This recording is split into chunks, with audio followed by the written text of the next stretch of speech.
قرآن کریم کی جو آیت میں نے پڑھی ہے والعصر ان الانسان لفی خسر، یہ جو صورت ہے مختصر، امام شافعی رحمہ اللہ نے اس کے تعلق سے یہ فرمایا ہے کہ اگر اللہ رب العزت پورے قرآن کریم میں کچھ اور نازل نہ کرتا اور یہی ایک صورت نازل ہوتی تو بھی پوری انسانیت کی ہدایت کے لیے کافی تھا۔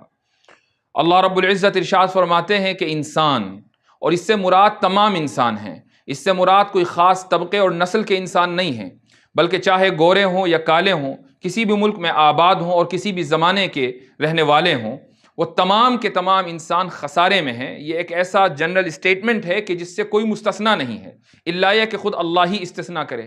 اور اللہ نے پھر آگے استثنا کر دیا کہ وہ لوگ خسارے میں نہیں ہوں گے کہ جن کی زندگی میں چار باتیں ہوں۔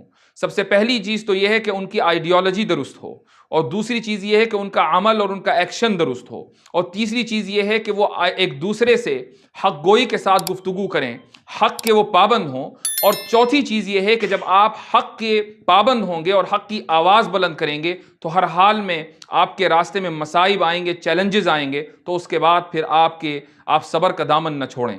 آئیڈیالوجی کو جو تعبیر کیا ہے الا الذین آمنوا، اور عمل کو تعبیر کیا ہے وعملوا الصالحات، حق کی آواز کو بلند کرنا وتواصوا بالحق، اور اس کے بعد پھر صبر کو اختیار کرنا وتواصوا بالصبر۔ جب یہ چار چیزیں آپ کی زندگی میں ہوں گی تو پھر وہ انسان کہ جو ان چار چیزوں کو اختیار کرے وہ خسارے سے بہت آسانی کے ساتھ باہر آ سکتا ہے۔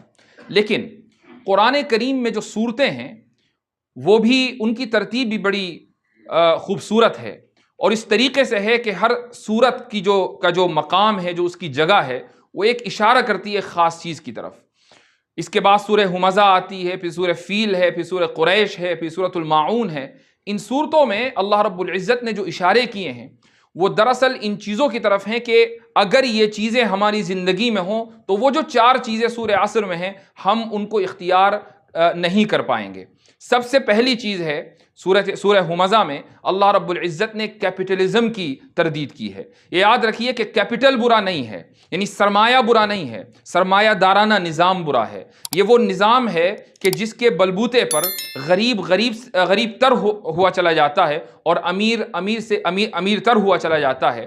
جو دونوں کے درمیان گیپ ہے یہ بہت بڑھتا رہتا ہے، اور اس کی بنیاد پر امیر لوگ غریبوں پر ظلم کرتے ہیں۔ آج دنیا کے اندر جہاں جہاں جنگیں ہو رہی ہیں، جہاں جہاں بھوکمری ہو رہی ہے، جہاں جہاں امراض پھیلائے جا رہے ہیں، ان سب کی بنیاد یہی کیپٹلزم ہے۔ آپ جانتے ہوں گے کہ دنیا کے بہت سے ملکوں کی جو اکانومی ہے وہ دراصل جنگوں کے اوپر موقوف ہے۔ وہ کھاتے ہی ہیں جب تک دنیا میں جنگ نہ ہو وہ بھوکے مر جائیں۔ امریکہ اس میں ایک بہت بڑی مثال ہے کہ جہاں کی 50% سے زیادہ اکانومی اس بات پر موقوف ہے کہ دنیا میں ہتھیار بکتے رہیں۔ ہتھیار جب بکیں گے جب جنگیں ہوں گی۔ یہ الگ بات ہے کہ کچھ زمانے سے جو ایک کنونشنل وارز ہوتی ہیں وہ نہیں ہو رہی ہیں، لیکن پراکسی وارز مستقل چل رہی ہیں۔ ایک گروپ ہے وہ دوسرے گروپ پر حملہ کرتا ہے، دوسرا گروپ تیسرے کے اوپر حملہ کرتا ہے۔ مختلف ملکوں کے اندر بدامنی کی جو صورتحال ہے وہ انہی ہتھیاروں کی بنیاد پر ہے۔ اگر یہ بڑے ملک ان گروپس کو ہتھیار فراہم نہ کریں تو آخر ان لوگوں کے پاس ہتھیار آئے کہاں سے؟ تو یہ جو کنونشنل وار ہے اس کا زمانہ گزر گیا، اب پراکسی وار کا زمانہ چل رہا ہے، اور یہی ملک ہیں جو دراصل ان گروپس کو ہتھیار فراہم کرتے ہیں اور اس طریقے سے ان کی اکانومی چلتی ہے۔ تو کیپٹلزم اس پوری دنیا کے اندر جنگوں کی ذمہ دار ہے، اور ان جنگوں کے نتیجے میں جو ہلاکتیں ہوتی ہیں اس کی ذمہ دار یہ کیپٹلزم کا نظریہ ہے۔ میرے ایک دوست ہیں، درسی ساتھی ہیں، جو افریقہ کے ایک ملک میں رہتے ہیں۔ اس ملک کا نام ہے کانگو میں وہ رہتے ہیں۔ ایک مرتبہ ان کا فون آیا میرے پاس اور انہوں نے اپنا تعارف کرایا، میں پہچان گیا۔ انہوں نے بتایا کہ میں یہاں ایک مدرسے میں پڑھا رہا ہوں۔ تو مجھے بڑی حیرت ہوئی کہ ساری دنیا چھوڑ کر افریقہ کے ایک چھوٹے سے ملک کانگو میں وہ ایک مدرسے کے اندر خدمت انجام دے رہے ہیں۔ تو سب سے پہلے تو میں نے ان کے جذبے کو سلام کیا کہ آپ ایسی جگہ پر ہیں۔ تو وہ مجھ سے کہنے لگے کہ میں تو پھر بھی کیپٹل میں ہوں اس علاقے کی، یہاں سے دور ایک اور جگہ ہے پہاڑوں کے اوپر، وہاں ایک مدرسہ ہے، وہاں ایک اور درسی ساتھی خدمت انجام دے رہے ہیں، اور وہاں پہنچنے کا راستہ یہ ہے کہ امریکہ سے ایک جہاز آتا ہے، یہاں وہ رکتا ہے کیپٹل میں، اور یہاں سے 3-4 لوگوں کو اگر ضرورت ہوتی ہے تو وہ لے کر آگے جاتے ہیں، اور یہ پہاڑی علاقہ ہے، وہاں وہ جہاز اترتا ہے، اور یہ جو جہاز آتا ہے یہ دراصل امریکہ سے دوائیں لے کر آتا ہے، وہاں انہوں نے ہاسپٹل بنایا ہوا ہے۔ تو میں نے ان سے کہا کہ اس علاقے میں جہاں جانا مشکل ہے، وہاں جانے کا صرف یہی طریقہ ہے کہ امریکہ سے جہاز آئے، آپ اس میں ٹکٹ بک کرائیں، 3-4 اس کے اندر سیٹیں ہیں، تب جا کر آپ وہاں پہنچیں۔ اس کے علاوہ نہ بس چلتی ہے، نہ ٹرین چلتی ہے، زیادہ سے زیادہ آپ گھوڑوں پر جا سکتے ہیں۔ ایسی جگہ پر امریکہ کو ایک ہاسپٹل بنانے کی کیا ضرورت ہے؟ تو وہ کہنے لگے کہ دراصل اس علاقے میں جتنے بھی وائرسز ہوتے ہیں پہلے ان کو ٹیسٹ کیا جاتا ہے، یہاں وائرس لا کر چھوڑے جاتے ہیں، اس کے بعد پھر ان کی دوائیں بنائی جاتی ہیں، وہ دوائیں ان انسانوں کے اوپر ٹیسٹ کی جاتی ہیں کہ جن کو وائرس نے افیکٹ کیا ہے، جب وہ کامیاب ہو جاتا ہے پھر وہ دوائیں پوری دنیا کی مارکیٹ میں جاتی ہیں۔ یہ جو فارماسیوٹیکل کمپنیز ہیں، یعنی جو دوائیں بناتی ہیں، دراصل یہ بھی کیپٹلزم کا حصہ ہے۔ تو دنیا کے اندر جو بیماریاں پھیل رہی ہیں وہ پھیلائی جاتی ہیں، وہ اسی کیپٹلزم کے نظریے کے تحت پھیلائی جاتی ہیں کہ جس کے توسط سے یہ کمپنیاں اپنی دولت کو زیادہ سے زیادہ بڑھانے کی تمنا رکھتی ہیں۔ تو کہنے کا مقصد یہ ہے کہ دنیا میں جتنی بھی ہلاکتیں ہیں، چاہے وہ جنگوں کے نتیجے میں ہو، چاہے وہ بیماریوں کے نتیجے میں ہو، کیپٹلزم کہیں نہ کہیں اس کے اندر ذمہ دار ہے۔ اللہ رب العزت نے اسی لیے کیپٹلزم کی سخت تردید کی ہے اس صورت کے اندر، اور فرمایا کہ ویل کا لفظ استعمال کیا ان لوگوں کے لیے الذی جمع مالا وعددہ۔ اس کے بعد اگلی صورت ہے سورۃ الفیل۔ سورۃ الفیل میں اللہ رب العزت نے امپیریلزم کی تردید کی ہے۔ ابرہا کا پورا واقعہ دراصل سورہ فیل کی بنیاد ہے۔ یہاں پر اللہ رب العزت نے ان لوگوں کی تردید کی ہے کہ جو منصب کو، جو پاور کو، جو عہدے کو، جو حکومت کو معبود سمجھ لیتے ہیں، اور جو سمجھتے ہیں کہ جب ہمارے پاس پاور آ گئی تو پھر ہم ہی الہ ہیں، ہم ہی خدا ہیں، اور قوم کو، لوگوں کو ہماری ہی مرضی کے مطابق چلنا چاہیے، انہیں ہماری ہی مرضی کے مطابق زندگی گزارنی چاہیے، خواہ ایسے لوگ اس ملک میں ہوں یا کسی دوسرے ملک میں۔ یہ وہ امپیریلزم ہے کہ جس کی تردید اللہ رب العزت نے سورہ فیل میں کی ہے۔ اس کے بعد اگلی صورت آتی ہے سورہ قریش۔ سورہ قریش میں اللہ رب العزت نے نیشنلزم کی تردید کی ہے۔ نیشن بری نہیں ہے، یعنی کسی چیز، کسی شخص کا کسی برادری سے وابستہ ہونا یا اس برادری سے منسلک ہونا برا نہیں ہے، لیکن برادری واد بری ہے، نیشنلزم برا ہے، اس نیشن کی بنیاد پر فخر کرنا برا ہے، اس کی نیشن کی بنیاد پر یا قومیت کی بنیاد پر عصبیت بری ہے۔ آج دنیا کے اندر جو فساد ہے، قوموں کے اندر درمیان جو جنگیں ہیں، اس کی ایک بہت بڑی وجہ یہ نیشنلزم ہے کہ ملکوں کے درمیان جنگ اس لیے ہے کہ ایک دوسری قوم سے وابستہ ایک ملک ہے اور دوسرا ملک دوسری قوم سے وابستہ ہے۔ ہمارے ملک کے اندر جو فسادات ہیں اس کی بہت بڑی بنیاد یہ نیشنلزم ہے۔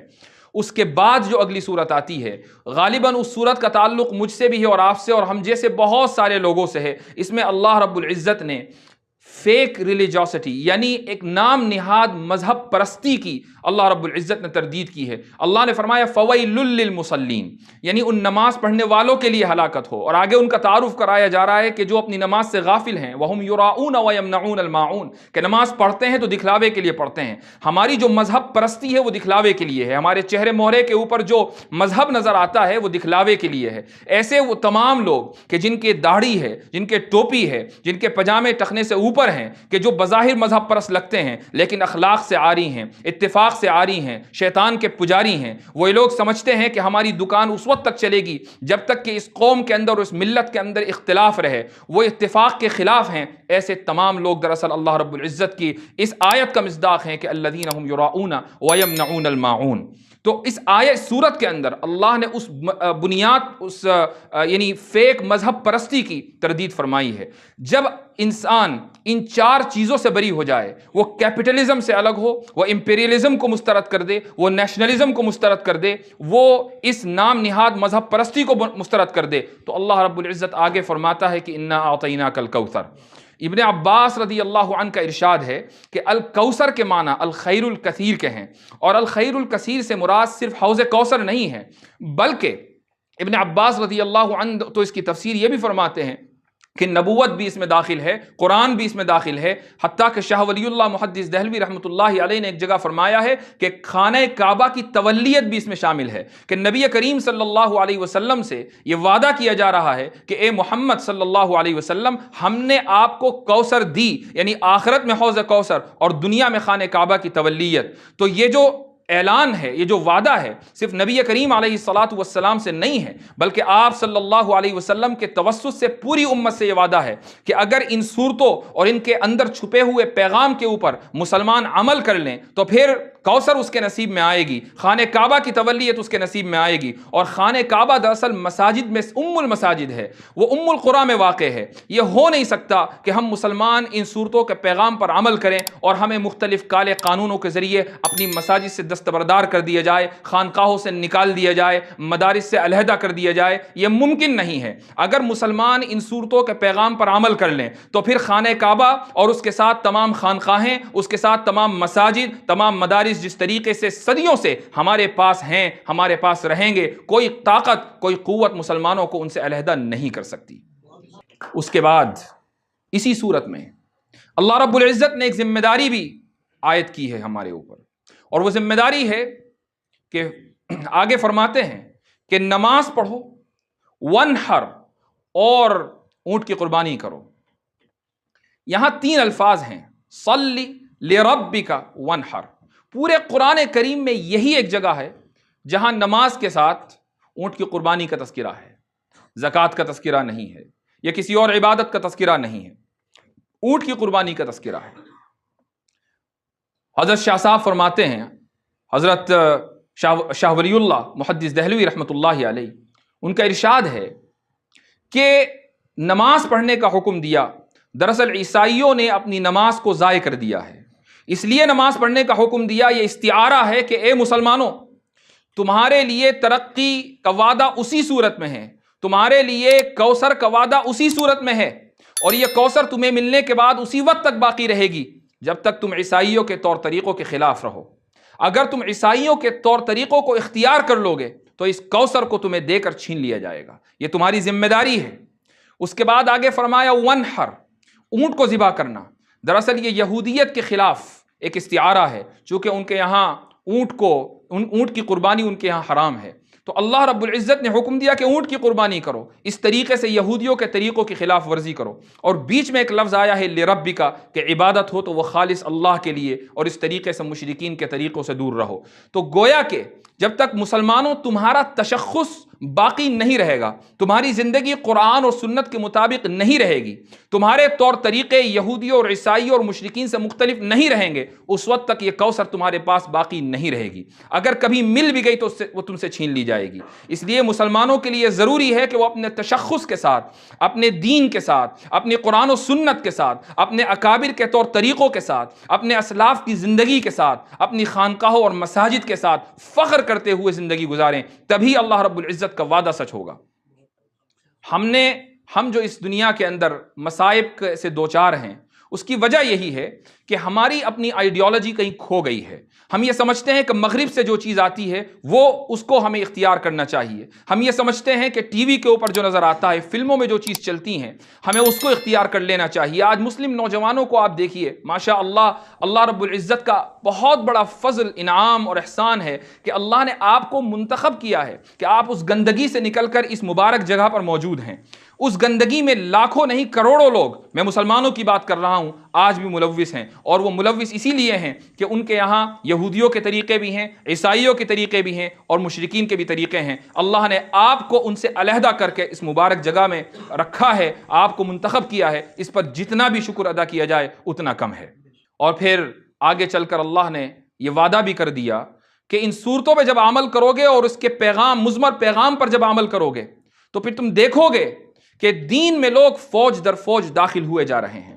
آج جو دعوت کا سلسلہ رک گیا ہے، آخر کیا وجہ ہے کہ حضرت خواجہ معین الدین چشتی اجمیری رحمۃ اللہ علیہ کے زمانے میں لاکھوں نہیں کروڑوں لوگ اسلام قبول کر لیتے ہیں؟ ہندوستان کے اندر کتنے عرب مسلمان آئے تھے، آج اتنی بڑی تعداد میں کیسے ہیں؟ انہی صوفیاء کرام اور علماء کرام کی محنتوں کا نتیجہ ہے۔ چونکہ ان کی زندگی میں اسلام اپنی اصل صورت میں باقی تھا، تو لوگ ان کو دیکھتے تھے تو اسلام کو پہچانتے تھے، اور اس طریقے سے اللہ کے دین میں فوج در فوج داخل ہوتے تھے۔ آج وہ صورتحال نہیں رہی۔ آج لوگ ہمیں دیکھتے ہیں، ہم جیسے لوگوں کو جو اسلام کی غلط سلط ترجمانی کرتے ہیں، اسلام ہماری زندگی میں نہیں ہے، بظاہر ہم مسلمان نظر آتے ہیں، آج ہمیں دیکھ کر اسلام کو جج کیا جاتا ہے، ہمیں دیکھ کر اسلام کو سمجھنے کی کوشش کی جاتی ہے۔ یہی وجہ ہے کہ اس کا جو امپیکٹ ہونا چاہیے سوسائٹی پر، وہ امپیکٹ نہیں ہے۔ تو یہ جو داخلی محاذ ہے، یہ بہت ہی اہم ہے، اور اس محاذ پر شدت کے ساتھ لڑنے کی ضرورت ہے کہ کیسے ہم اپنے اندر مثبت اور پازیٹیو تبدیلی لے کر آئیں، تاکہ پوری سوسائٹی جو ہمارے ارد گرد ہے وہ ہمیں دیکھ کر راہ راست پر آئے، ہمیں دیکھ کر وہ صراط مستقیم پر آئے۔ ان کے درمیان دعوت کی ذمہ داری ہمارے اوپر ہے، وہ اگر راہ راست پر نہیں آتے تو ہماری ذمہ داری اور ہم سے سوال ہوگا، اللہ رب العزت ہم سے سوال کریں گے ایک دن کہ یہ لوگ تمہارے درمیان تھے، تم ان کے درمیان اٹھتے بیٹھتے تھے، آخر کیا وجہ ہے کہ اللہ کے دین، آخر کیا وجہ ہے کہ اللہ کے کلمے اور رسول کی باتیں صلی اللہ علیہ وسلم ان تک نہیں پہنچی؟